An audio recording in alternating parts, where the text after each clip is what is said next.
Assalamualaikum warahmatullahi wabarakatuh. Teman-teman, pernahkah kalian melihat seseorang yang begitu sombong memamerkan pasangannya? Inilah kisah mengejutkan. Seorang mantan istri dengan angkuh memamerkan suami barunya yang kaya raya. Ia tersenyum penuh kebanggaan, seolah ingin menusuk hati mantannya. Tapi tak ada yang menyangka, suami barunya itu ternyata adalah Art yang dulu pernah dia hina dan rendahkan habis-habisan. Sebuah kisah penuh karma dan balasan tak terduga yang akan membuat kita tercengang. Hari itu, udara sore di kota Surabaya terasa sedikit lebih hangat dari biasanya. Jalanan di kawasan elit Darmo permai ramai dengan lalu lalang mobil mewah. Di salah satu rumah besar bercat putih gading dengan pilar menjulang, sebuah pesta pertunangan sederhana namun berkelas sedang berlangsung. Tamu-tamu datang dengan pakaian elegan, membawa senyum sekaligus rasa iri. Di antara keramaian itu, tampak seorang wanita bernama Ratna, berusia 29 tahun, mengenakan gaun biru muda yang indah. Senyum di bibirnya tampak begitu lebar, seolah dunia kini benar-benar berpihak padanya. Tangannya menggenggam lengan seorang pria tampan yang terlihat jauh lebih dewasa dan berwibawa.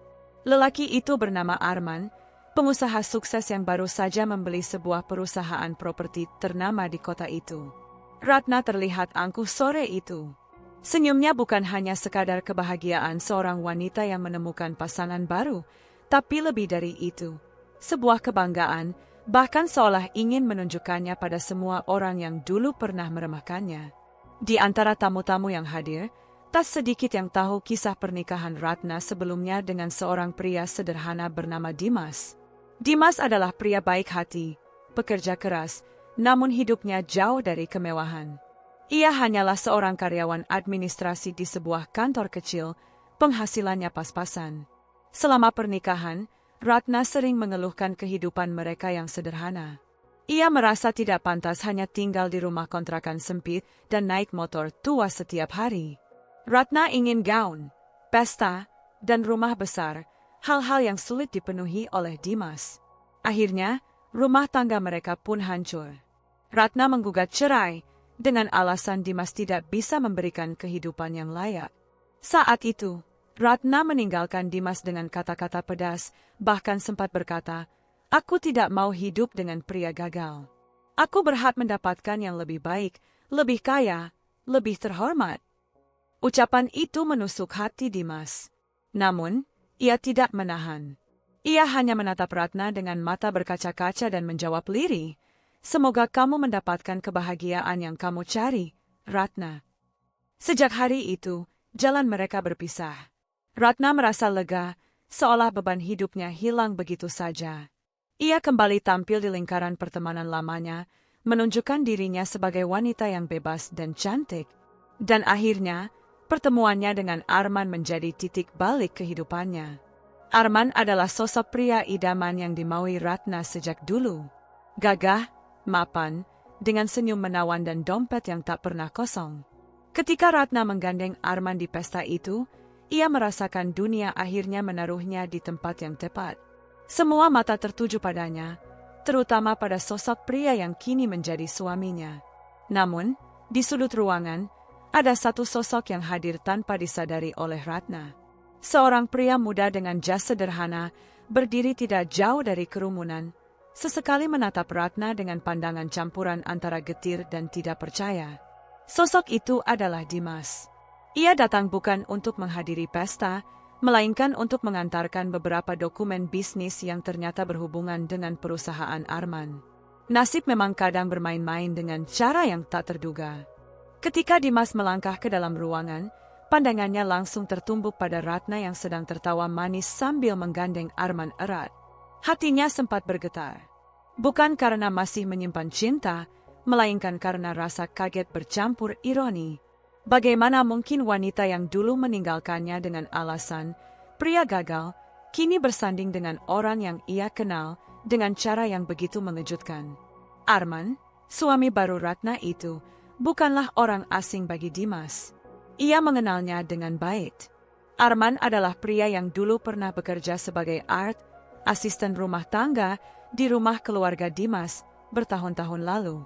Saat itu, Arman hanyalah seorang pemuda miskin yang rela melakukan pekerjaan kasar demi menyambung hidup. Dimas masih ingat dengan jelas bagaimana Ratna sering memandang rendah Arman. Ia kerap mencibir, kasihannya, masa muda tapi kerja cuma jadi pembantu. Apa nggak malu hidup kayak gitu? Bahkan suatu ketika, Ratna sempat menolak minum teh yang disajikan Arman dengan alasan tangannya kotor. Kini, semua itu berbalik. Arman yang dulu hanya seorang art, kini berdiri dengan percaya diri sebagai suami Ratna, seorang pengusaha sukses. Ironi kehidupan itu membuat Dimas terdiam lama. Ia menatap Ratna yang tersenyum bangga tanpa tahu kebenaran yang tersembunyi di balik masa lalu suaminya. Dimas tidak tahu apakah harus merasa kasihan atau tertawa. Yang jelas, hatinya bergejolak melihat bagaimana takdir memutarbalikkan keadaan. Ia teringat perkataan Ratna dulu, "Aku berhak dapat yang lebih baik." Dan sekarang, Ratna memang mendapatkannya, setidaknya di matanya sendiri. Namun, apakah benar Ratna akhirnya menemukan kebahagiaan? Ataukah kisah ini baru saja dimulai, dengan rahasia masa lalu yang siap meledak kapan saja? Setelah pesta pertunangan itu berakhir, nama Ratna semakin sering disebut-sebut di lingkaran sosialnya. Teman-teman lamanya yang dulu sempat menjauhi karena kehidupannya sederhana bersama Dimas, kini kembali mendekat. Mereka menyanjung Ratna habis-habisan. "Wah, kamu benar-benar beruntung, Ratna. Arman itu idaman banget. Kaya, tampan, dan dermawan. Jarang ada pria seperti dia." Ratna hanya tersenyum, tapi dalam hatinya penuh kebanggaan. Semua pengorbanannya dulu, semua keputusannya meninggalkan Dimas, terasa begitu benar menurutnya. Ia merasa langkahnya menuju perceraian adalah tiket emas menuju hidup baru yang jauh lebih mewah. Namun, apa yang tidak diketahui Ratna adalah jalan panjang yang dilalui Arman. Sebelum menjadi pengusaha sukses, Arman melewati masa-masa penuh hinaan dan kerja keras. Ia lahir di keluarga miskin di pinggiran Lamongan. Ayahnya hanyalah buruh tani, ibunya bekerja sebagai penjual kue keliling. Ketika remaja, Arman rela meninggalkan sekolah demi membantu ekonomi keluarga. Pekerjaan pertama yang ia jalani adalah menjadi asisten rumah tangga di rumah keluarga Dimas. Saat itu, Dimas masih lajang, sementara Ratna kerap berkunjung sebagai pacarnya. Dari sinilah, Arman mulai mengenal sisi buruk Ratna, wanita yang kerap memandang rendah orang miskin. Pernah suatu sore, Ratna yang baru saja datang, menatap Arman dengan wajah sinis. "Kamu nggak capek kerja jadi pembantu gini terus?" tanyanya, dengan nada yang jelas merendahkan. Arman hanya tersenyum kecil. "Semua pekerjaan halal itu mulia, but yang penting saya bisa bantu orang tua saya di kampung." Jawaban itu tidak mengurangi cibiran Ratna. Bahkan ia pernah berkata kepada Dimas, "Mas, kenapa sih pakai pembantu seperti dia? Murahan, nggak pantas kerja di rumah orang sekelas kamu." Ucapan itu membekas di hati Arman.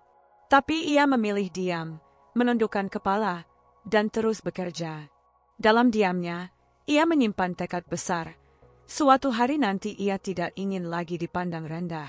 Setelah beberapa tahun, Arman meninggalkan pekerjaan itu dan merantau ke Jakarta. Di sana, ia bekerja serabutan, mulai dari kuli bangunan, tukang parkir, hingga buruh pabrik. Namun, di sela-sela kesibukannya, ia rajin belajar. Ia suka membaca buku bekas tentang bisnis dan mendengar kisah-kisah motivasi dari radio. Sedikit demi sedikit, ia mulai membuka usaha kecil-kecilan, berjualan makanan di pinggir jalan, lalu merambah ke usaha properti kecil. Dari situlah peruntungan perlahan berpihak kepadanya. Kini, Arman yang dulu sering dihina, berdiri di puncak kesuksesan. Kekayaannya bukan hanya dari bisnis properti, tapi juga dari investasi di beberapa perusahaan besar. Namun, satu hal yang tetap melekat dalam dirinya adalah ingatan tentang hinaan masa lalu, khususnya dari Ratna. Kembali ke hari pesta, Dimas pulang dengan hati campur aduk. Sepanjang jalan, ia memikirkan bagaimana ironisnya hidup. Ratna yang meninggalkannya karena dianggap gagal, kini justru bersanding dengan orang yang dulunya mereka sama-sama hina.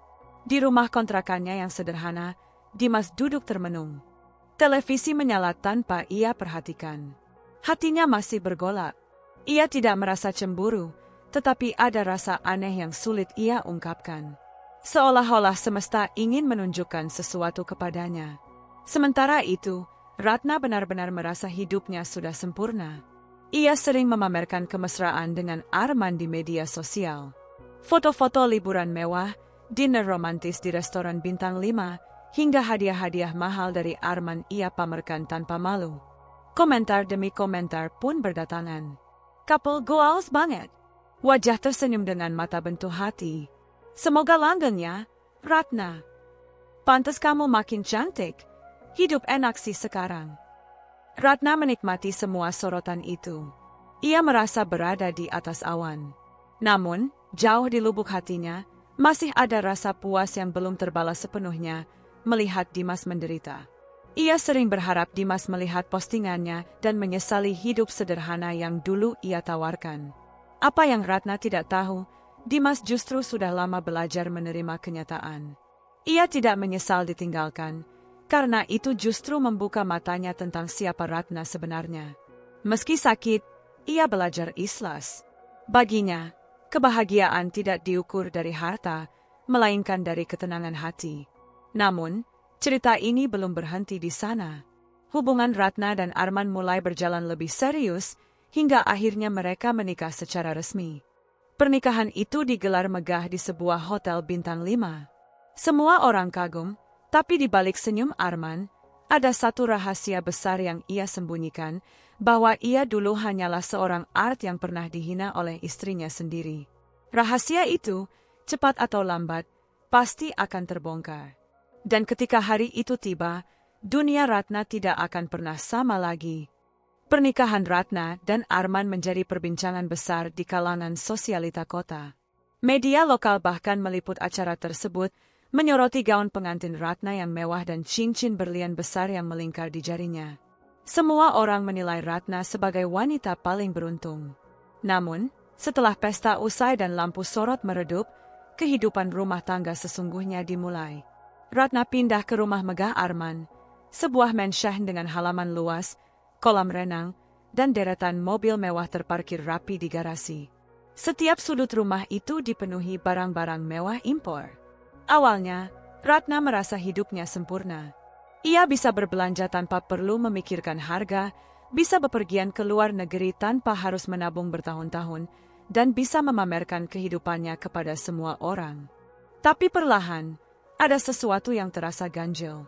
Arman adalah sosok suami yang penuh perhatian, tetapi sikapnya seringkali tenang dan misterius. Ia jarang membicarakan masa lalunya. Ratna hanya tahu bahwa Arman adalah pengusaha sukses yang membangun bisnisnya dari nol. Tetapi bagaimana detailnya, Ratna tidak pernah benar-benar tahu.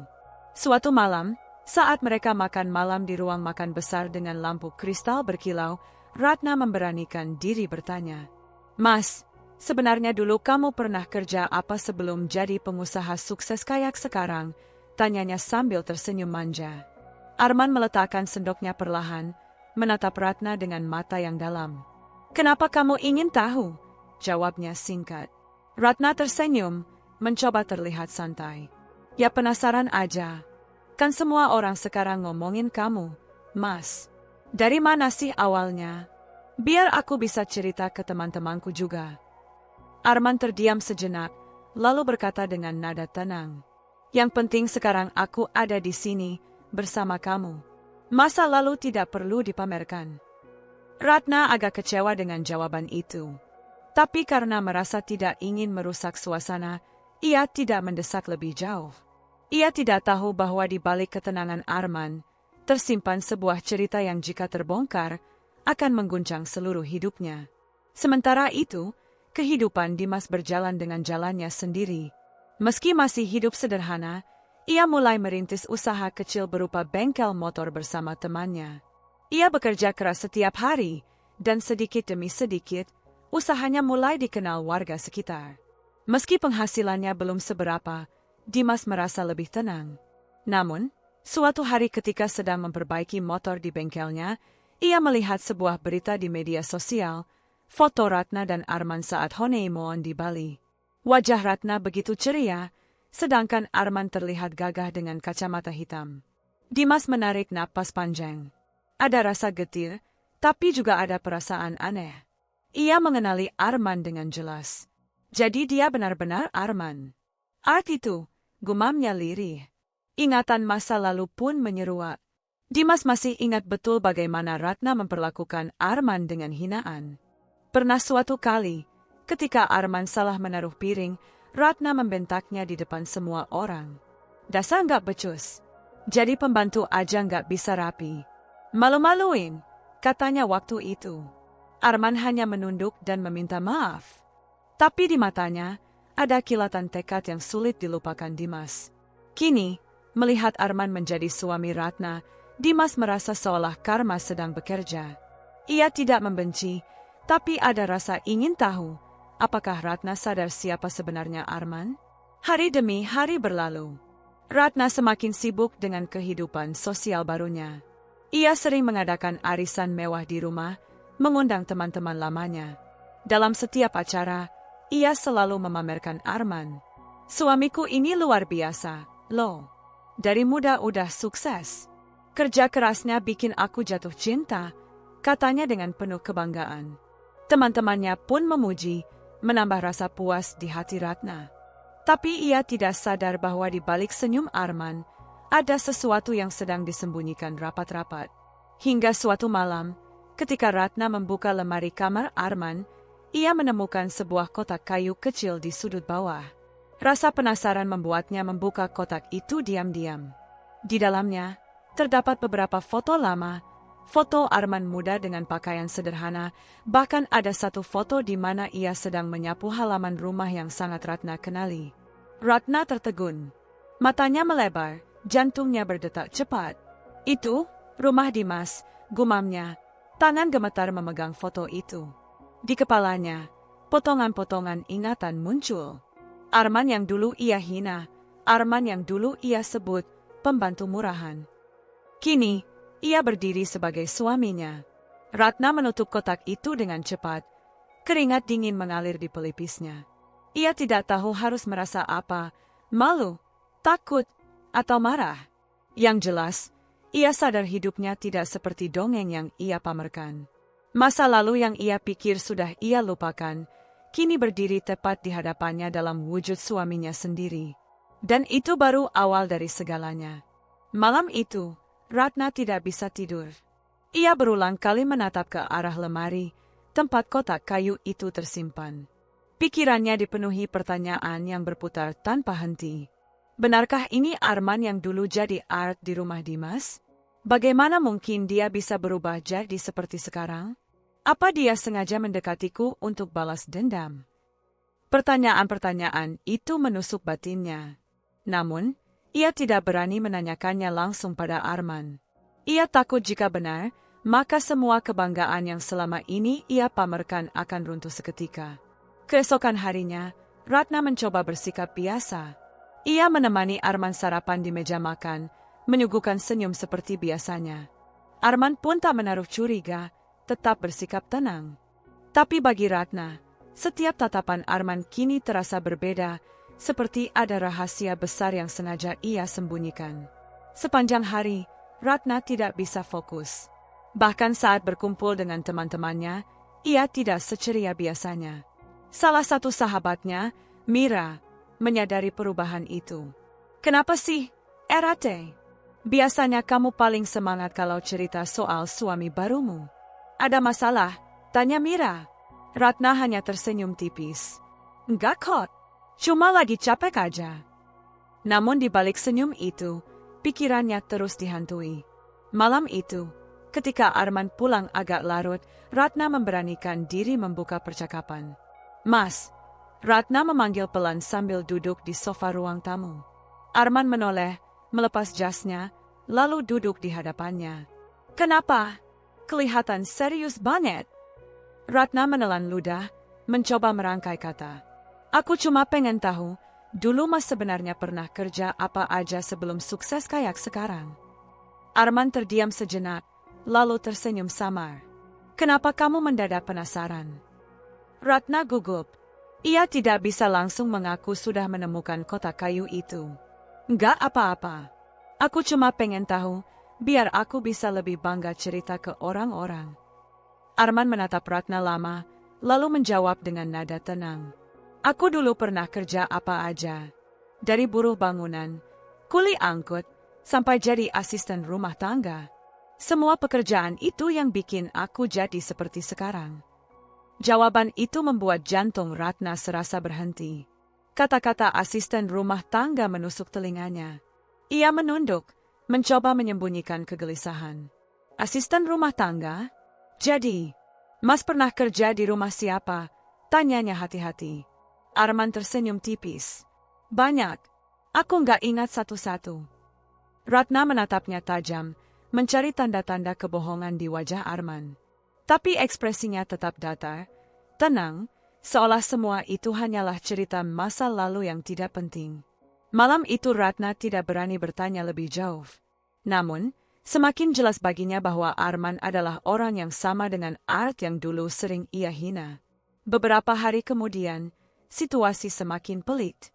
Ratna tanpa sengaja bertemu dengan Dimas di sebuah pusat perbelanjaan. Dimas sedang membeli onderdil untuk bengkelnya, sementara Ratna datang bersama sahabat-sahabatnya. Tatapan mereka bertemu sesaat. Dimas hanya tersenyum kecil, lalu mengangguk sopan. Namun, Ratna langsung merasa panas dingin. Ia takut Dimas akan membuka rahasia masa lalu Arman. Benar saja, Mira yang ada di samping Ratna tiba-tiba berbisik, Rate, itu kan mantanmu? Masih sederhana ya hidupnya. Kamu beruntung banget sekarang sama Arman. Ratna tersenyum kaku, tapi di dalam hati ia merasa tidak nyaman. Ia tahu Dimas adalah satu-satunya orang yang mengetahui masa lalu Arman.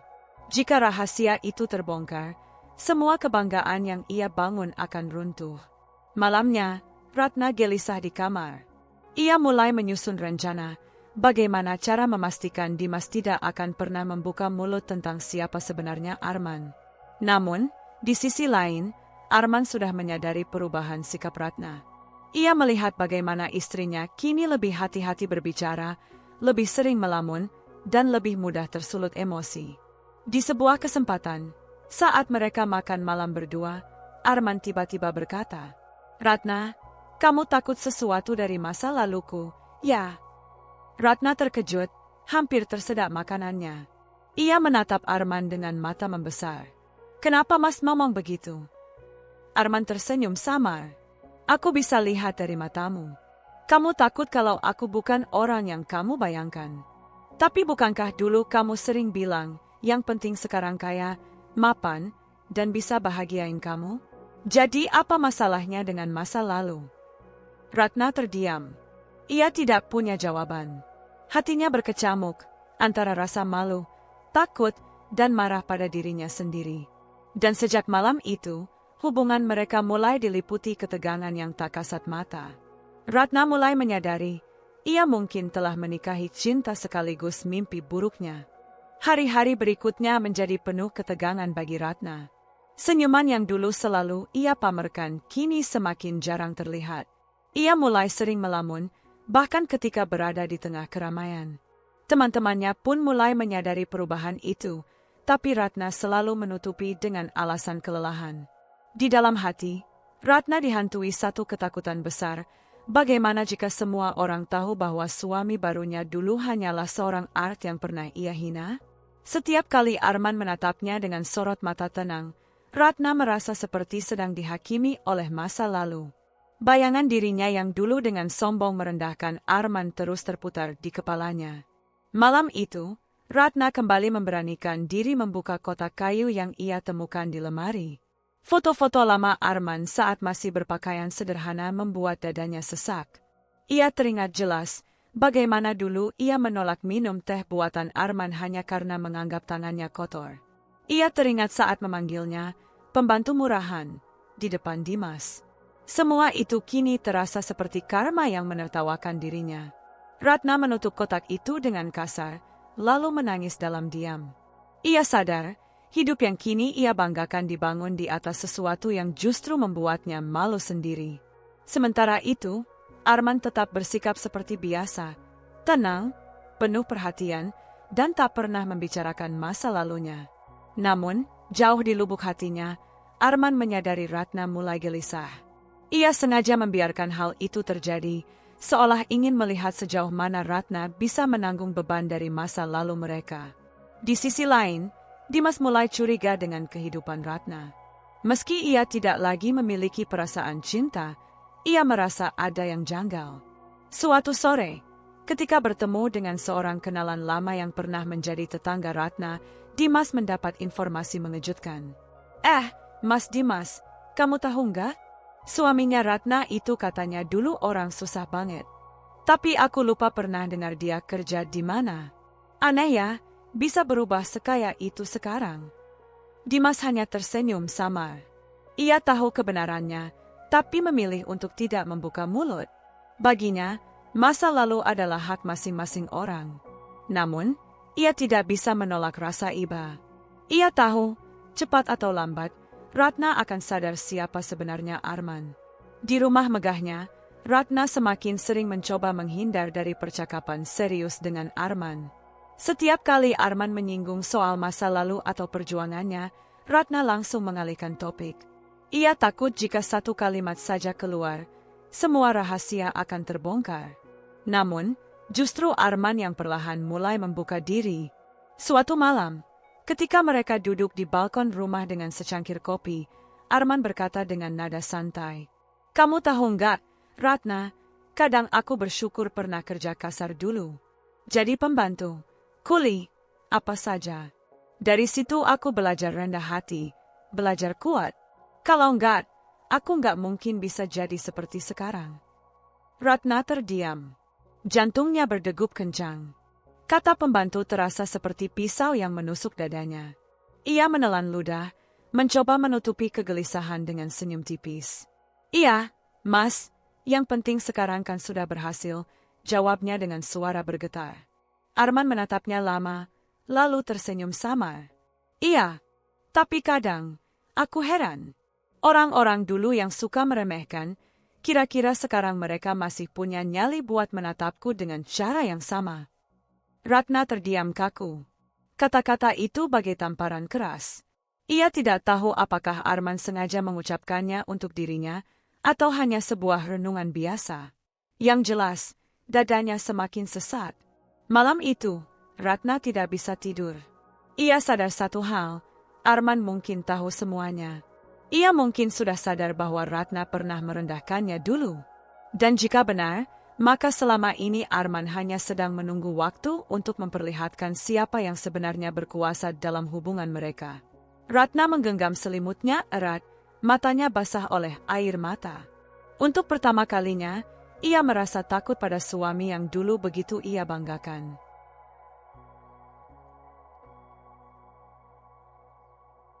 Hari-hari Ratna semakin tidak tenang.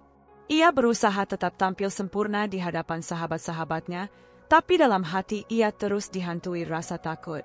Setiap kali Arman berbicara soal kerja keras di masa lalu, Ratna merasa seperti sedang diingatkan pada dosa lamanya sendiri.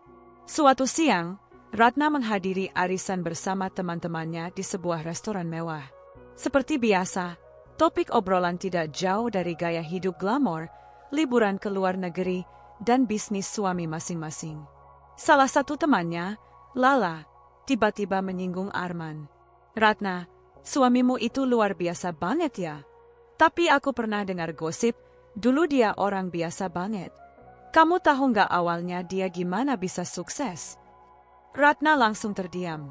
Ia merasa semua mata menatapnya, menunggu jawaban. Ia tersenyum kaku, lalu menjawab cepat, "Iya, Mas Arman memang kerja keras dari bawah. Tapi aku nggak pernah terlalu banyak tanya detailnya. Yang penting sekarang dia sudah sukses dan bahagiain aku." Para sahabatnya mengangguk, meski beberapa terlihat penasaran. Ratna merasa dadanya sesak. Ia takut gosip itu semakin menyebar. Sepulang dari arisan, Ratna langsung masuk kamar tanpa bicara banyak. Ia duduk di depan cermin, menatap wajahnya sendiri. "Aku harus pastikan gak ada yang tahu, apalagi Dimas," gumamnya dengan suara bergetar. Sementara itu, Arman yang baru pulang kerja masuk ke kamar dan melihat Ratna murung. Ia mendekat perlahan, lalu berkata, "Kamu kelihatan lelah. Ada yang mengganggu pikiranmu." Ratna tersentak, lalu menggeleng cepat. "Enggak, Mas. Cuma capek." Arman tersenyum samar, lalu berdiri di belakang Ratna, menatap bayangan istrinya di cermin. "Kamu tahu, Ratna, hidup itu lucu. Orang yang dulu dipandang rendah, bisa berdiri tinggi. Dan orang yang dulu tinggi, kadang jatuh terpuruk. Semua bisa berbalik." Ratna langsung pucat. Kata-kata itu membuat tangannya gemetar. Ia menunduk, pura-pura membetulkan rambutnya. "Iya, Mas," jawabnya lirih. Arman tidak menambahkan apa-apa lagi. Ia hanya menepuk pundak Ratna pelan, lalu keluar kamar. Namun, di balik sikap tenangnya, Arman tahu betul istrinya mulai terguncang. Beberapa hari kemudian, ketegangan itu semakin memuncak. Ratna dan Arman menghadiri sebuah acara bisnis di sebuah hotel bintang 5. Tak disangka, Dimas juga hadir sebagai vendor kecil yang memasak suku cadang untuk salah satu perusahaan rekanan Arman. Tatapan Ratna dan Dimas bertemu di lobi hotel. Ratna menahan napas, sementara Dimas hanya tersenyum sopan. Tapi yang membuat Ratna semakin panik adalah ketika Arman melihat interaksi itu. "Kenal?" tanya Arman singkat. Ratna gugup. "Iya, dia mantan suamiku," jawabnya akhirnya. Arman terdiam sejenak, lalu tersenyum samar. "Oh begitu. Jadi ini Dimas yang dulu kamu tinggalkan." Ratna kaget. "Mas, dari mana kamu tahu?" Arman menatapnya dengan tatapan tajam namun tetap tenang. "Aku tahu banyak hal, Ratna. Lebih banyak dari yang kamu kira." Ratna membeku. Ia merasa tanah di bawah kakinya hilang. Kata-kata Arman seperti pertanda bahwa ia sudah tahu segalanya, termasuk hinaan masa lalu. Malamnya, Ratna menangis di kamarnya.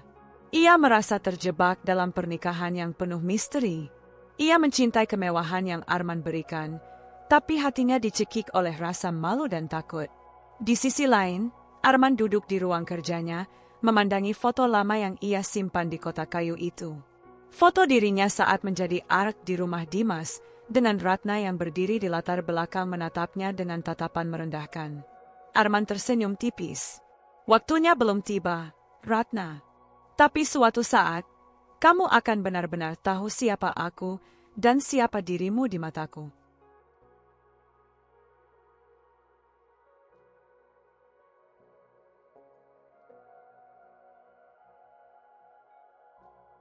Beberapa minggu setelah pertemuan di hotel itu, kehidupan rumah tangga Ratna dan Arman semakin terasa seperti bom waktu. Ratna hidup dalam ketakutan, sementara Arman tetap tenang, seolah sedang menunggu sesuatu terjadi. Suatu malam, Ratna bermimpi buruk. Ia bermimpi dirinya kembali ke masa lalu, ketika ia berdiri di dapur rumah Dimas sambil membentak Arman muda yang sedang mencuci piring. Dalam mimpi itu, Arman menatapnya dengan mata merah penuh amarah, lalu berkata, "Kamu akan menyesal, Ratna. Hidup selalu berputar." Ratna terbangun dengan keringat dingin membasahi tubuhnya. Ia menatap ke samping, Arman masih tidur dengan tenang. Wajahnya terlihat damai, tapi bagi Ratna, damai itu justru menakutkan. Ia merasa Arman menyimpan sesuatu yang besar. Keesokan harinya, Ratna memberanikan diri menemui Dimas secara diam-diam. Ia menunggu saat Arman pergi ke kantor, lalu keluar rumah dengan alasan belanja. Dengan hati-hati, ia menuju bengkel kecil milik Dimas. Dimas terkejut melihat Ratna berdiri di depan pintu bengkelnya. "Ratna, kamu ngapain ke sini?" tanyanya dengan nada datar. Ratna menunduk, lalu berkata lirih, Aku cuma mau nanya. Kamu tahu kan siapa sebenarnya Arman?" Dimas terdiam lama. Ia menatap Ratna, mencoba membaca maksud di balik pertanyaannya. "Apa yang kamu maksud?" Ratna menelan ludah. Dia dulu pernah kerja di rumah kita, kan? Jadi Art?" Dimas menghela napas panjang. "Iya, aku ingat betul. Tapi kenapa kamu tanya sekarang? Bukankah kamu sendiri yang dulu suka merendahkannya?" Ratna terdiam, Wajahnya memerah. Air matanya mulai jatuh. Aku takut, Mas. Takut kalau Arman sengaja menikahiku untuk balas dendam. Aku nggak sanggup kalau semua orang tahu kebenarannya. Dimas menatap Ratna dengan iba, tapi juga dengan ketegasan. Ratna, aku sudah lama belajar menerima. Aku nggak peduli masa lalu Arman. Justru aku kagum dia bisa berubah dan sukses. Tapi kalau kamu takut, itu bukan karena Arman. Itu karena hatimu sendiri. Kamu yang dulu menghina, kamu yang menanam benih itu. Sekarang, kamu sedang memetik buahnya. Ucapan itu membuat Ratna tersungkur menangis. Ia merasa terpojok. Dimas benar. Rasa takutnya bukan datang dari Arman, melainkan dari rasa bersalahnya sendiri. Namun sebelum Ratna bisa menenangkan diri, suara berat tiba-tiba terdengar dari arah pintu bengkel. Benar, Dimas. Ratna dan Dimas menoleh bersamaan. Di sana, berdiri Arman dengan tatapan tajam.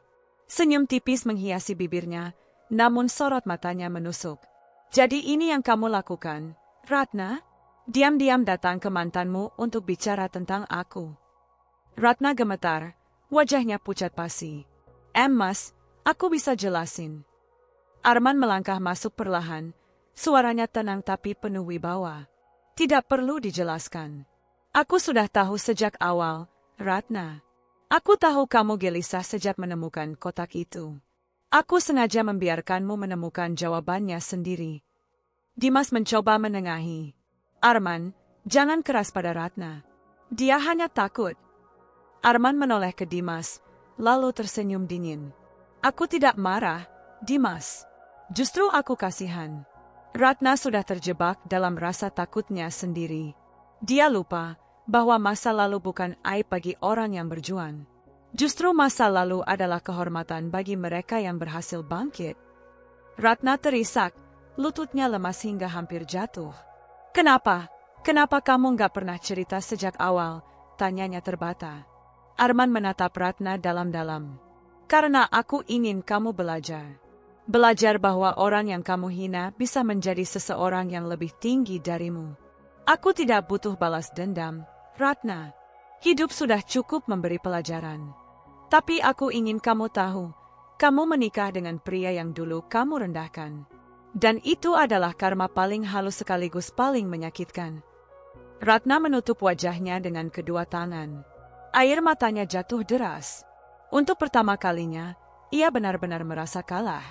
Semua harga diri dan kebanggaan yang ia bangun runtuh dalam sekejap. Dimas hanya bisa menghela napas panjang, menyadari bahwa roda kehidupan memang berputar dengan cara yang paling mengejutkan. Sejak pertemuan di bengkel Dimas, dunia Ratna seakan runtuh. Ia pulang ke rumah bersama Arman dalam keheningan. Tidak ada percakapan di dalam mobil, hanya suara mesin yang menemani perjalanan. Ratna duduk dengan wajah pucat, sesekali menunduk, sementara Arman mengemudi dengan tenang tanpa ekspresi. Sesampainya di rumah, Ratna langsung masuk kamar dan menangis. Ia merasa hidupnya yang selama ini tampak sempurna ternyata hanyalah panggung sandiwara. Semua kemewahan yang ia nikmati kini terasa semu, karena berdiri di atas rasa malu yang membakar dirinya. Arman masuk beberapa saat kemudian. Ia berdiri di depan pintu kamar, menatap Ratna yang tersungkur di tepi ranjang. Kenapa menangis? Bukankah ini hidup yang kamu inginkan? Rumah besar, mobil mewah, suami kaya, suaranya tenang, tapi setiap kata terasa menusuk. Ratna menggeleng lemah. Aku malu, Mas. Malu pada diriku sendiri. Aku dulu menghina kamu, merendahkanmu, memperlakukanmu seolah kamu bukan manusia. Dan sekarang, aku jadi istrimu. Arman mendekat, lalu duduk di kursi dekat ranjang. Ia menatap Ratna lama. Aku tidak menikahimu untuk membalas dendam, Ratna. Kalau aku ingin, aku bisa mempermalukanmu sejak awal. Tapi aku tidak butuh itu. Yang aku mau cuma satu, agar kamu sadar. Sadar kalau hidup ini berputar, dan setiap hinaan yang keluar dari mulutmu bisa kembali padamu suatu saat nanti. Ratna menunduk, air matanya terus mengalir. Lalu, kenapa kamu memilihku, Mas? Kenapa tidak pilih wanita lain yang lebih baik? Kenapa harus aku, orang yang pernah menyakitimu? Arman terdiam sejenak, lalu tersenyum tipis. Karena aku ingin menutup lingkaran hidupku. Kamu dulu simbol dari orang-orang yang meremehkanku. Dan sekarang, aku ingin kamu melihat dengan mata kepalamu sendiri bagaimana orang yang dulu kamu hina bisa berdiri jauh lebih tinggi. Itu saja. Kata-kata itu membuat Ratna semakin hancur. Ia merasa bukan istri, melainkan cermin bagi Arman untuk menunjukkan betapa jauh ia sudah melangkah. Beberapa hari setelah itu, Ratna mencoba bersikap normal, tapi rasa malu membuatnya sulit tampil percaya diri. Saat arisan berikutnya, ia lebih banyak diam. Teman-temannya heran, tapi Ratna hanya berkata ia sedang kurang sehat. Namun, gosip mulai beredar. Beberapa orang mulai membicarakan masa lalu Arman. Entah dari mana, cerita tentang dirinya yang pernah menjadi pekerja kasar mulai terdengar. Ratna panik, takut rahasia itu menyebar lebih luas. Malamnya, ia mendesak Arman. Mas, kenapa nggak kamu tutup rapat-rapat masa lalu itu? Kalau orang-orang tahu, mereka pasti ngomongin aku juga. Arman menatapnya dingin. Kenapa kamu takut? Malu karena suamimu pernah miskin? Atau malu karena kamu pernah menghina orang miskin? Ratna terdiam, tercekik oleh pertanyaan itu.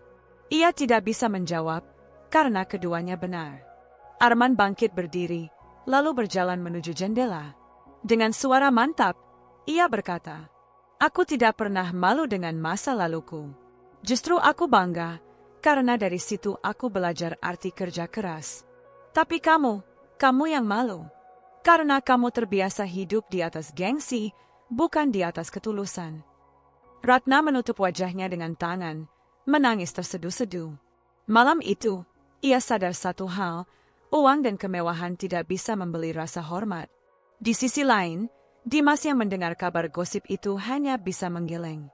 Ia tahu cepat atau lambat, rahasia Arman memang akan terbongkar. Namun, yang lebih penting baginya adalah bagaimana Ratna menghadapi kenyataan itu. Ratna kini berada di persimpangan. Apakah ia akan bertahan dalam pernikahan dengan rasa malu yang menghantuinya, ataukah ia akan menyerah pada gengsi dan kehilangan segalanya?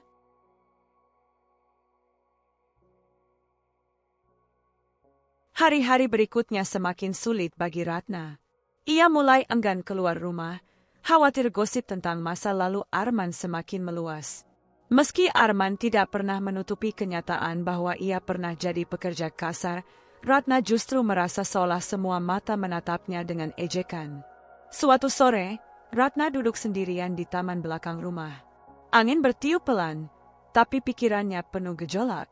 Ia teringat masa lalu ketika masih bersama Dimas, betapa sering ia mengeluh dan merasa tidak puas. Ia teringat betapa sering ia meremehkan Arman saat masih menjadi Art. Semua itu kini berbalik menjadi bayangan hitam yang menghantuinya. Arman tiba-tiba muncul, membawa 2 cangkir teh. Ia meletakkannya di meja kecil dekat Ratna, lalu duduk di hadapannya. "Kamu kelihatan murung lagi," katanya pelan. Ratna menghela napas panjang. "Mas, apa kamu gak capek dengar orang-orang ngomongin masa lalu kamu? Mereka mulai bisik-bisik, Mas, tentang siapa kamu dulu." Arman tersenyum samar. "Ratna, aku sudah terbiasa diremehkan sejak lama. Bedanya, dulu aku tidak punya apa-apa. Sekarang, aku punya segalanya. Jadi biarlah mereka bicara. Itu tidak akan mengubah siapa aku sekarang." Ratna menatapnya dengan mata berkaca-kaca. "Tapi aku malu. Aku takut mereka menertawakan aku. Istrinya orang kaya, tapi ternyata suaminya dulu cuma pembantu." Arman menatapnya tajam, lalu berkata dengan nada tegas, "Itu masalahnya, Ratna.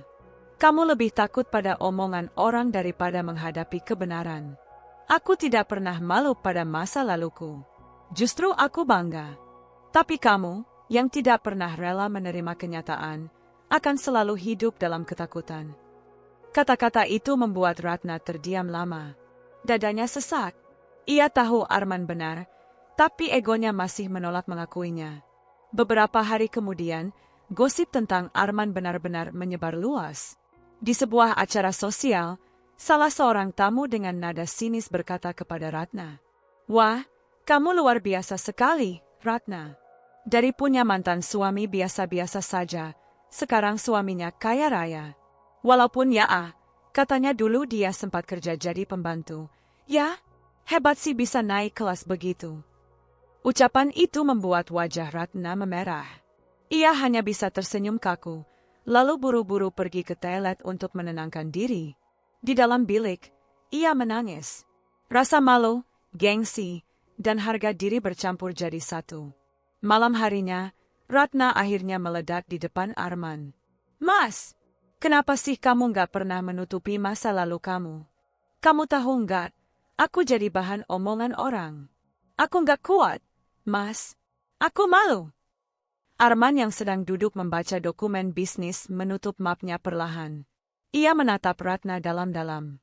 "Aku tidak pernah menutupi apa-apa, Ratna. Karena aku tidak punya alasan untuk malu. Tapi kamu malu karena kamu masih terjebak dengan gengsi. Kalau kamu benar-benar mencintaiku, kamu tidak akan peduli dengan masa laluku. Tapi kenyataannya, kamu hanya mencintai apa yang aku punya sekarang." Ratna terdiam, wajahnya memucat. Ucapan itu menusuk tepat ke jantungnya. Ia ingin menyangkal, tapi sulit. Karena jauh di lubuk hati, ia tahu Arman benar. Air mata Ratna jatuh. Aku hanya ingin dihormati. Mas, aku ingin dianggap berharga." Arman berdiri, lalu menghampiri Ratna. Dengan suara pelan namun penuh wibawa, ia berkata, "Berharga itu bukan karena harta atau siapa suamimu. Berharga itu karena sikapmu. Dan sampai hari ini, kamu belum mengerti arti itu." Ratna tersungkur menangis di lantai. Untuk pertama kalinya, ia merasa benar-benar kalah, bukan oleh orang lain, tapi oleh dirinya sendiri. Hujan turun pelan di atas atap kaca serambi belakang, memantulkan bayangan lampu taman yang temaram. Ratna duduk memeluk lutut di kursi rotan, menggigil bukan karena dingin, melainkan karena sesuatu yang jauh lebih menusuk, rasa malu yang menumpuk menjadi takut. Sejak pesta terakhir, ia seperti hidup dalam akuarium, gerak-geriknya diperhatikan, suaranya diredam, dan pandangan orang-orang dari luar menjadi kaca pembesar atas setiap helaan napasnya. Arman berjalan melewati pintu geser, membawa handuk kecil dan secangkir teh jahe. "Minum," katanya singkat. Ratna menerima cangkir itu dengan tangan bergetar. Mereka duduk bersebelahan, namun jarak di antara mereka terasa seperti dua benua. "Besok malam ada charity gala," ucap Arman tanpa prolog. "Aku jadi pembicara. Kamu hadir?" Ratna menatap permukaan teh, melihat wajahnya sendiri pecah bersama gelombang kecil. "Kalau aku datang, orang-orang akan memandangku. Mereka akan berbisik." Arman mengangguk pelan. "Mereka akan berbisik, hadir atau tidak." Ia menatap taman yang basah. "Tapi kamu bisa memilih, dibisikkan sebagai bayang-bayang, atau dipandang sebagai seseorang yang berdiri." Ratna menelan ludah. Kata-kata itu sederhana, tapi seperti kunci yang memutar di dalam dada. "Kalau aku datang, apa kamu akan?" Ia ragu, lalu melanjutkan pelan. "Cerita semuanya di panggung." Arman tersenyum samar. "Aku tidak pernah menyembunyikan apapun dari publik, tapi aku juga tidak menjadikannya pertunjukan. Yang kuceritakan adalah kerja, bukan aib. Yang kuceritakan adalah proses, bukan dendam." Malam itu Ratna tidak menjawab. Namun, saat ia rebah, suara hujan seperti mengetuk-ngetuk pikirannya, berdiri atau bersembunyi. Keesokan petang, langit Surabaya berwarna oranye tua. Ballroom hotel dipenuhi gaun satin, tuxedo hitam, dan senyum yang wanginya bisa ditebak dari jarak 10 langkah. Ratna berdiri di depan cermin kamar, memegang gaun sederhana berwarna ivory, tanpa kilau mencolok, tanpa kerah tinggi yang biasanya ia pilih untuk menegakkan dagu. Ia membuka kotak perhiasan, menatap kalung berlian yang pernah ia pamerkan di media sosial. Lalu menutupnya lagi. Malam ini, ia memilih sepasang anting kecil mutiara. Jika harus dilihat, Biar yang dilihat bukan kilau, tapi aku, pikirnya. Di lobi hotel, blitz kamera berkilatan. Para panitia menyambut Arman dengan hangat. Pak Arman, terima kasih sudah hadir. Donasi Bapak. Bukan soal nominal, potong Arman halus. Yang penting tepat guna. Ratna berjalan setengah langkah di belakang. Ia merasakan tatapan, sebagian kagum, sebagian ingin tahu, sebagian lagi memahat gosip di udara. Di meja registrasi, ia mendengar potongan percakapan. Itu istrinya. Cantik. Ya. Dengar-dengar suaminya dulu. Ah, masa? Katanya begitu. Ratna menggenggam dompet kecilnya, menarik napas panjang. Berdiri, ulangnya dalam hati. Berdiri, atau selamanya menyusut. Acara dimulai. Setelah sambutan, pembawa acara memperkenalkan Arman sebagai tokoh inspiratif yang membangun jaringan properti berkelanjutan sekaligus penggerak beasiswa vokasi. Arman berdiri, langkahnya mantap.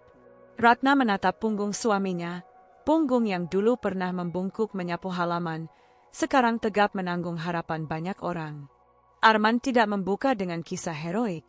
Ia memulai dari angka, statistik putus sekolah, pekerja informal tanpa jaminan, pekerja rumah tangga yang kehilangan akses pelatihan. Lalu ia sisipkan seutas kalimat, tenang namun padat. Aku pernah ada di ruang tanpa pilihan. Kebetulan saja, ruang itu berlantai keramik rumah orang, bukan kantor berkarpet. Tapi di ruang manapun, harga diri tidak berubah. Ballroom hening. Ratna merasa dadanya ditarik ke arah panggung. Ia menoleh ke tamu-tamu yang tidak lagi berbisik. Mereka mendengar. Tidak ada sensasi, tidak ada pengumuman, dulu aku art. Hanya kalimat yang mengangkat marwah pekerjaan, menyiapkan jembatan bagi mereka yang tertinggal. Arman menutup pidato dengan satu permintaan. Kalau kita tidak bisa mengurangi keterjalnya tangga, setidaknya jangan menginjak tangan yang sedang memanjat. Hening sejenak, lalu riuh tepuk tangan.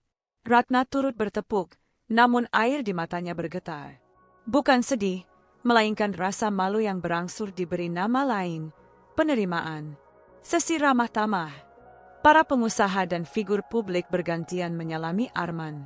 Ratna berdiri beberapa langkah dari kerumunan, memilih meneguk air putih. Seorang influencer sosialita, Nadia, mendekat dengan senyum manis yang ujungnya agak tajam. Ratna, ya, cantik banget malam ini, katanya, meraba tekstur gaun Ratna dengan pandangan menilai. Aku suka pilihanmu. Minimalis itu elegan. Apalagi kalau backgroundnya, ia melirik ke arah Arman. Sebesar itu. Ratna menarik senyum. Terima kasih, Bat Nadia. Nadia mencondongkan badan, nada suaranya turun setengah oktav, gaya orang yang menawarkan kesempatan eksklusif. Kalau mau, aku bisa bantu bersihkan rumor-rumor kurang enak. Kamu tahulah, aset digital, narasi, brand management. Cukup beberapa unggahan, angle yang pas, isu ini bisa berpindah dari suamimu ke hal lain yang lebih aspirasional. Ratna menatap mata Nadia. Untuk pertama kalinya, ia menyadari betapa sering selama ini ia mencari jalan pintas, semacam itu, menyelundupkan rasa malu di balik filter, melukis citra agar lebih tinggi daripada kenyataan. Terima kasih, Mbak. Ratna menjawab pelan. Tapi sepertinya aku perlu belajar berdiri di atas kaki sendiri dulu, bukan di atas caption orang lain. Tatapan Nadia berubah sepersekian detik, kaget, lalu datar.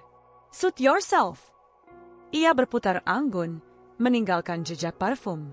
Ratna menghela napas. Itu pertama kalinya ia menolak pelampiasan citra yang biasanya akan ia sambar tanpa pikir panjang. Berdiri, batinnya mengulang. Biar pelan, tapi nyata. Di sudut ruangan, Dimas muncul. Ia diundang sebagai vendor kecil untuk stand pelatihan teknis. Kemeja putihnya disetrika bersih, dasi sederhana, dan mata yang selalu jujur. Ratna, sapanya. Bagaimana? Ratna menoleh, bibirnya melengkung tipis. Aku mendengar. Dan untuk pertama kalinya, aku benar-benar mendengar. Dimas tersenyum. Bagus. Ia menatap panggung yang kini digunakan untuk lelang amal. Arman bicara tentang tangga. Kamu juga sedang memanjat tanggamu sendiri. Aku jatuh berkali-kali, balas Ratna. Semua orang jatuh, jawab Dimas. Bedanya, kita memilih jatuh yang memalukan atau jatuh yang memanusiakan. Kata-kata itu menenangkan. Ratna ingin mengucapkan terima kasih, tapi pembawa acara memanggil Arman ke panggung untuk sesi lelang kejutan. Sebuah lot dibuka, bukan lukisan, bukan jam tangan, melainkan paket beasiswa pelatihan kerja untuk 50 pekerja rumah tangga dan buruh harian di 3 kota. Yang menang lelang, terang Arman, bukan hanya mendapat naming rights, tapi juga ikut menyusun kurikulumnya. Karena memuliakan pekerjaan tak bisa diwakilkan hanya oleh uang, ia perlu pikiran dan waktu. Beberapa tangan terangkat. Nominal bergerak. Arman menatap hadirin, lalu menambahkan, dan yayasan kami akan menyertakan kelas literasi finansial untuk keluarga pekerja, agar mereka bukan hanya bekerja, tapi juga bertumbuh. Ratna merasakan sesuatu menghangat di dadanya. Ia melangkah maju tanpa skenario, berdiri di tepi panggung. Boleh aku bicara? Suaranya terdengar di mikrofon yang segera disodorkan panitia. Ruangan refleks senyap. Arman menoleh, ada kejutan kecil di matanya, namun ia mengangguk. Ratna menatap undangan, bukan sebagai sosialita, bukan sebagai istri seorang tokoh, melainkan sebagai seseorang yang ingin memulangkan harga diri yang pernah ia rampas. Saya bukan pembicara, Ratna memulai, dan saya bukan contoh. Saya justru orang yang pernah salah besar. Saya pernah merendahkan pekerjaan yang justru menghidupi banyak keluarga. Saya pernah meremehkan tangan yang menyajikan minuman untuk saya. Malam ini, saya ingin mengatakan, saya minta maaf. Beberapa tamu saling berpandangan. Kamera ponsel terangkat. Ratna menelan gugupnya, lalu melanjutkan. Saya minta maaf kepada siapapun yang pernah saya pandang rendah. Dan saya ingin ikut mendanai kelas soft skills untuk keluarga pekerja rumah tangga, dari tata krama pelayanan yang berkelas, hingga komunikasi asertif agar mereka juga dihormati. Saya tidak ingin hanya menyumbang uang. Saya ingin hadir. Hening. Lalu tepuk tangan muncul, dimulai ragu, kemudian membesar, bukan merayakan drama, melainkan menyambut seseorang yang menanggalkan kulit lamanya. Arman menatap Ratna lama. Di dalam tatapan itu, ada sesuatu yang luluh. Ia tidak memberi pelukan di panggung, tidak menjadikan momen itu panggung rumah tangga. Ia hanya meletakkan tangannya di udara, seolah berkata, lanjutkan. Malam larut. Setelah acara, mereka duduk berdua di bangku kecil hotel, jauh dari lampu kilat. Ratna melepaskan sepatu hak tinggi, mengusap pergelangan kaki yang memerah. Aku tidak tahu kamu akan bicara, kata Arman. Aku juga tidak. Ratna tertawa kecil, masih ada sisa gemetar di suaranya. Tapi kalau aku terus menutup mulut, suaraku akan memburuk di kepalaku sendiri. Arman menatapnya, kali ini tanpa jarak. Kamu tidak sedang menebus kesalahan dengan donasi. Ratna menggeleng. Tidak ada yang bisa benar-benar menebus masa lalu. Tapi kita bisa mengubah arah langkah. Ia diam sejenak. Kalau kamu mengizinkan, aku ingin menyusun kelasnya. Aku ingin duduk bersama, mendengar, bukan mengajar. Arman mengangguk. Baik. Dan satu hal lagi, Ratna menguatkan diri, aku ingin menghapus beberapa unggahan di akun lamaku. Foto-foto pamer yang memamerkan kamu seperti barang. Sudut bibir Arman terangkat sedikit. Kamu tidak pernah memamerkanku. Ratna tertawa, kali ini jujur. Setengahnya memamerkan diriku sendiri. Mereka diam, namun diam yang tidak lagi dingin. Dari kejauhan, Dimas melintas hendak pulang. Ia mengangkat tangan, Ratna membalas. Arman berdiri, berjalan mendekat ke arah Dimas. Terima kasih, Dim, ucap Arman singkat. Dimas menautkan alis. Untuk apa? Untuk tidak menginjak tangga orang lain, bahkan ketika kamu punya alasan untuk membalas. Dimas tertawa ringan. Aku juga pernah diinjak. Rasanya tidak enak. Jadi aku pilih berhenti di situ. Ia menepuk bahu Arman. Jaga Ratna. Dia sedang belajar hal yang tidak diajarkan di sekolah manapun. Beberapa hari kemudian, rumah menjadi lebih tenang. Ratna mulai bangun lebih pagi, menata rencana kelas soft skills di meja makan. Ia membuat daftar topik, komunikasi dasar, mengelola emosi saat bekerja, menghargai diri, literasi digital sederhana, etika meminta hak, cara menabung harian, membaca slip gaji. Ia menghubungi Lela, mantan pekerja rumah tangga tetangga kontrakan lama, memintanya menjadi fasilitator tamu. Aku tidak ingin kelas ini berangkat dari atas ke bawah. Aku ingin orang-orang mendengar dari sesamanya, kata Ratna. Lela terisak di telepon. Mbak Ratna, saya tidak punya gelar. Yang kamu punya pengalaman, itu yang paling mahal. Arman memperhatikan dari pintu, wajahnya netral, matanya hangat. Butuh tim desain kurikulum. Ya, Ratna mengakui. Tapi bukan tim yang mengglamor. Tim yang hal-hal. Arman tertawa kecil. Seharusnya, hal-hal. Kau mengerti. Arman meletakkan map di meja. Aku punya template program beasiswa. Kita ubah menjadi modul pelatihan keluarga pekerja. Ratna membaca cepat, tabel jadwal, indikator keberhasilan, mekanisme evaluasi. Tanpa sadar, ia mengganti pensil merek mewahnya dengan ballpoint biasa yang lebih enak dipakai berulang-ulang. Kebiasaan menentukan ritme baru, pikirnya. Di sela-sela itu, pesan masuk dari Nadia, tautan ke beberapa thread gosip yang mereda, disertai caption singkat, "Kamu menang angle malam itu. Good move." Ratna menutup ponsel. Kali ini, ia tidak merasa menang. Ia merasa berubah. Suatu pagi, Ratna mengajak Arman ke sebuah tempat yang sudah lama tidak ia datangi, rumah kontrakan sempit di gang kecil, tempat ia dan Dimas dulu tinggal. Udara di gang itu membawa aroma cucian dan gorengan. Anak-anak bermain bola plastik, ibu-ibu menjemur baju. "Kenapa ke sini?" tanya Arman. "Karena aku ingin mengingat ukuran sebenarnya dari kebahagiaan," jawab Ratna. Ia mengetuk pintu salah satu rumah. Seorang ibu parubaya, Bu Sarti, membuka. "Mbak Ratna." Ratna tersenyum malu. "Saya dulu pernah banyak mengeluh di sini, Bu." Bu Sarti tertawa renyah. "Semua orang mengeluh, Nak. Bedanya, kamu balik lagi." Ia mempersilakan masuk. Ratna melihat ruang tamu, masih 3x3, kipas angin tua, televisi dengan antena yang diganjal buku. Namun ada sesuatu yang dulu ia abaikan, tawa yang tidak dipaksa. Mereka berbincang. Ratna menyimak cerita tentang anak Bu Sarti yang kini bekerja di kafe, tentang tabungan arisan, tentang cara menahan uang agar cukup sampai akhir bulan. Ia mencatat pelan, modul literasi finansial harus memakai contoh harian seperti ini, bukan teori ban yang terlalu tinggi. Saat pamit, Bu Sarti menepuk tangan Ratna. "Kalau kamu mau mengajar, jangan lupa juga belajar." Orang yang pernah jatuh pandai memegang tangan. Di mobil, Arman memutar radio pelan. "Kamu lebih tenang." Ratna mengangguk. "Aku menemukan sesuatu yang tidak ditemukan di ballroom." "Apa?" "Ukuran diri."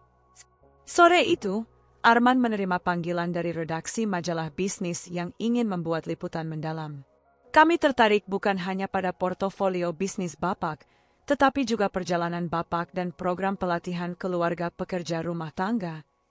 Arman memandang Ratna. "Kamu mau ikut diwawancarai?" Ratna ragu sejenak. "Kalau menolong program, aku bersedia. Tapi tolong, jangan jadikan aku pemeran utama." Arman mengangguk. "Setuju." Wawancara berlangsung di ruang kerja yang sederhana, tanpa latar rak trofi. Jurnalis bertanya, Arman menjawab tenang. Lalu giliran Ratna. "Bu Ratna, apa yang mendorong Anda aktif di program ini?" Ratna menatap recorder, lalu memilih kata. "Karena aku pernah memotong harga diri orang lain hanya dengan satu tatapan. Dan aku tidak ingin itu menjadi warisanku." "Apakah Anda mencari pengampunan?" "Aku mencari pekerjaan rumah," jawab Ratna. Orang yang salah harus bekerja lebih rajin, bukan bicara lebih kencang.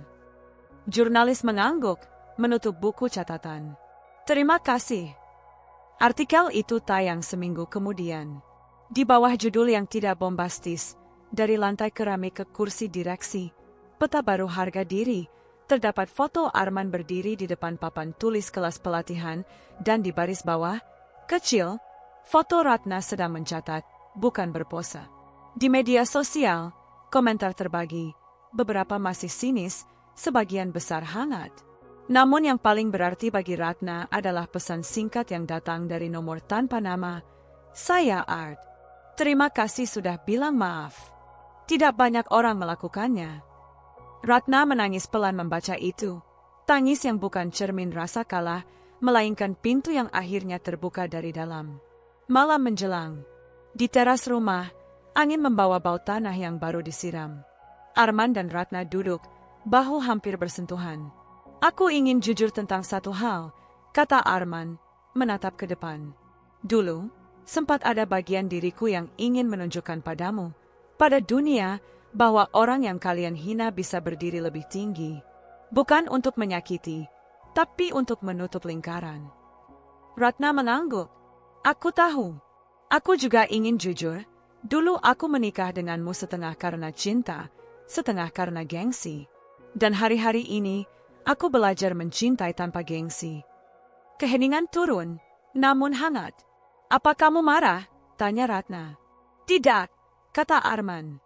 "Marah adalah bahasa yang sudah lewat. Sekarang aku lebih mengerti, orang yang merendahkan sering hanya sedang takut. Dan orang yang dihina punya kesempatan menjadi cermin yang tidak memantulkan keburukan." Ratna menatap langit. "Terima kasih sudah memberi aku waktu." Arman berdiri. "Waktu adalah hadiah paling mahal. Aku menerimanya dari banyak orang yang tidak kau lihat, majikan lama yang memberi sisa makanan tapi tidak sisa rasa hormat, mandor yang tertawa ketika aku salah menakar semen, ibu kos yang memaafkan keterlambatan. Kalau hari ini aku bisa memberi waktu padamu, itu karena aku pernah dipinjamkan oleh mereka." Ratna mengingat satu wajah, Arman muda dengan seragam lusuh, menghidangkan teh yang dulu ia tolak. Ia berdiri, melangkah ke dapur, menyeduh teh sendiri, lalu membawanya ke teras. "Kali ini aku yang menyuguhkan," katanya pelan. "Bukan untuk menebus, untuk mengingat." Arman menerima. Di antara uap teh, mereka menemukan ritme baru. Tidak semewah jamuan hotel, tapi cukup untuk menghangatkan malam. Namun, hidup tidak selesai dengan satu gala, satu artikel, satu maaf.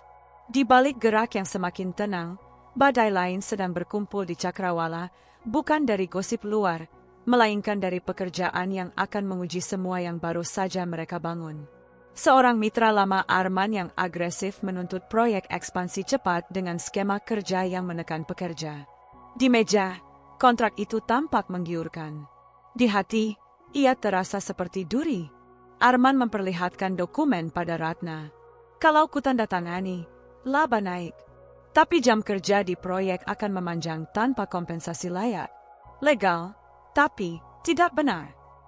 Ratna menatapnya lama. "Kalau dulu, kamu akan pilih apa?" Arman tersenyum tipis. "Kalau dulu, aku mungkin bilang, bisnis adalah bisnis. Dan sekarang? Sekarang aku ingin memastikan pidatoku tidak hanya berisi kata-kata." Ratna mengangguk. "Kalau kamu menolak, orang akan bilang kamu munafik, pidato bagus, angka jatuh. Kalau kamu menerima, suara di kepalamu akan bising lagi." Arman menutup map itu. "Mungkin inilah bab berikutnya. Bukan tentang siapa aku dulu, tapi tentang siapa aku saat ini ketika tidak ada penonton." Ratna meraih tangannya. "Aku di sini, bukan sebagai bayangan, tapi sebagai orang yang akan mengingatkan ketika kamu lelah." Angin malam menggerakkan dedaunan. Di suatu tempat, sebuah jam berdetak, menandai pergantian bab, dari pengakuan menuju konsistensi. Mereka memandang satu sama lain, bukan lagi dua orang yang saling menguji, melainkan dua orang yang bersiap menanggung beban pilihan. Dan ketika telepon Arman berdering, nama mitra itu berkedip di layar. Arman menekan tombol accept, berdiri, dan berjalan ke ruang kerja. Ratna mengikutinya sampai ambang pintu, berhenti, dan memeluk udara yang ditinggalkan langkah suaminya. Berdiri, ia mengulang dalam hati. Kali ini bukan untuk diriku sendiri, untuk kita. Lampu ruang kerja menyala. Pintu menutup lembut. Di luar, malam memanjang, menunggu keputusan yang akan menentukan apakah cerita mereka sekadar kisah orang miskin jadi kaya, atau perjalanan dua manusia yang belajar memberi harga diri pada setiap kerja. Pagi itu, cahaya matahari menembus tirai tipis kamar mereka. Ratna terbangun lebih awal dari biasanya. Tidak ada lagi perasaan berat di dadanya seperti minggu-minggu lalu. Ia bangun, menyalakan lampu meja, lalu membuka catatannya tentang kelas pelatihan keluarga pekerja rumah tangga. Beberapa bulan telah berlalu sejak gala amal itu. Program yang mereka rintis kini sudah berjalan di 3 kota. Puluhan keluarga pekerja rumah tangga dan buruh harian mulai mengikuti kelas-kelas sederhana, dari literasi keuangan hingga keterampilan komunikasi. Yang lebih mengejutkan bagi Ratna, banyak dari mereka datang bukan hanya untuk belajar, tetapi juga untuk merasa dihargai. Ratna ikut hadir dalam beberapa kelas. Ia tidak lagi berdiri di depan sebagai pengajar. Ia duduk di kursi sama tinggi, mendengarkan kisah-kisah perjuangan yang pernah ia anggap remeh. Setiap kali seseorang berbicara, Ratna merasakan luka lamanya perlahan-lahan sembuh. Di sisi lain, Arman menghadapi ujian besar. Ia menolak kontrak proyek ekspansi yang bisa melipat gandakan keuntungan karena syaratnya tidak adil bagi pekerja. Keputusan itu membuat beberapa rekan bisnisnya mundur. Beberapa media bahkan menulis tajuk miring, Arman, pengusaha idealistis yang mengorbankan profit. Tapi Arman tetap teguh. Lebih baik untung kecil dengan hati tenang, daripada besar tapi menginjak orang lain, katanya pada sebuah wawancara. Keputusan itu justru memperkuat nama baiknya di mata publik. Ia dianggap pengusaha yang berani memegang prinsip di tengah dunia yang penuh kompromi. Dan bagi Ratna, itu adalah pelajaran terbesar, bahwa kekuatan sejati bukanlah tentang menutup masa lalu, melainkan tentang berdiri di atas nilai yang diyakini. Suatu sore, Ratna mengunjungi bengkel kecil Dimas. Ia datang tanpa pengawalan, hanya membawa sekeranjang kue. Dimas sedang sibuk mengutak-atik motor, namun segera berdiri saat melihat Ratna. "Aku datang bukan untuk membuka luka lama," kata Ratna pelan, "tapi untuk bilang terima kasih. Karena kamu dulu tidak membuka aibku, dan karena kamu mengingatkanku saat aku hampir tenggelam dalam ketakutan." Dimas tersenyum. "Ratna, hidup sudah cukup keras tanpa kita saling menambah beban. Aku hanya ingin melanjutkan hidupku." Ratna mengangguk, air matanya berkilat. Untuk pertama kalinya, ia merasakan damai saat menatap masa lalu. Tidak ada lagi rasa ingin pamer, tidak ada lagi gengsi yang harus dipertahankan. Malamnya, Ratna duduk bersama Arman di teras rumah. Mereka memandangi langit penuh bintang. "Aku masih sering merasa malu kalau ingat masa lalu," kata Ratna. Arman menoleh, lalu menggenggam tangannya. "Malu itu baik, selama membuatmu rendah hati. Tapi jangan biarkan ia mengikat kakimu. Gunakan untuk melangkah lebih hati-hati." Ratna tersenyum tipis. "Dulu aku pikir kebahagiaan itu punya rumah besar, mobil mewah, dan suami kaya. Tapi sekarang aku sadar, kebahagiaan itu sederhana, bisa menatap diriku sendiri di cermin tanpa merasa hampa." Arman menatapnya lama, lalu mengangguk. Dan itulah arti sebenarnya dari berdiri. Malam itu, Ratna merasa lingkaran hidupnya perlahan tertutup. Dari seorang wanita yang pernah meninggalkan cinta sejati demi gengsi, kini ia belajar menemukan arti berharga yang sesungguhnya, bukan dari pandangan orang, bukan dari harta, melainkan dari keberanian untuk mengakui kesalahan dan memperbaikinya. Cerita Ratna, Dimas, dan Arman menjadi bukti bahwa hidup selalu berputar. Orang yang pernah dihina bisa berdiri di puncak, sementara yang dulu sombong bisa belajar dari jatuhnya gengsi. Namun pada akhirnya, yang terpenting bukanlah siapa yang paling tinggi, melainkan siapa yang paling mampu menghargai. Dan bagi Ratna, Perjalanan panjang itu menutup dengan satu kalimat sederhana yang terus ia ulang dalam hati. Jangan pernah meremehkan orang lain, karena suatu hari, dialah yang bisa mengajarkanmu arti hidup.